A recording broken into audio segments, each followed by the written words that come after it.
નમસ્કાર દર્શક મિત્રો, હોટલાઇન ન્યૂઝમાં આપનું સ્વાગત છે।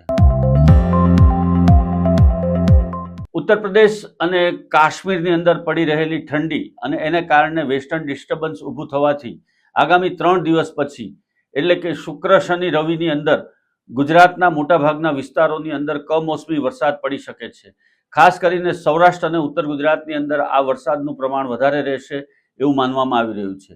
બીજી તરફ જે પ્રમાણે ઠંડીએ વિદાય લીધી છે અને એની સાથે સાથે બપોરના સમયમાં તાપ પડી રહ્યો છે, એને જોતા હાલના સંજોગોમાં ગુજરાતના લોકો ડબલ સિઝનનો અનુભવ કરી રહ્યા છે। દિવસ દરમિયાન અકળાવનારી ગરમી પડે છે, જ્યારે સાંજના સમયે અને વહેલી સવારે ઠંડી પડે છે। આ ઉપરાંત ધુમ્મસભર્યું વાતાવરણ પણ મોટાભાગના શહેરોની અંદર જોવા મળી રહ્યું છે।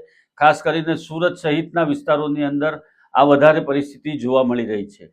આગામી દિવસોમાં જો કમોસમી વરસાદ પડશે તો કમોસમી વરસાદને કારણે ખેડૂતોને પણ વ્યાપક પ્રમાણમાં નુકસાની થવાની સંભાવના છે અને જો આ પ્રમાણે થશે તો ખેડૂતોના પાકને મોટી નુકસાની થશે અને હજુ એ લોકો 2 મહિના પહેલા પડેલા કમોસમી વરસાદની આઘાતમાંથી કે એના નુકસાનીમાંથી બહાર નથી આવ્યા। એ પહેલા જ વધુ એક આફત કદાચ ખેડૂતોને ભોગવવાનો વખત આવે એવી સંભાવના છે।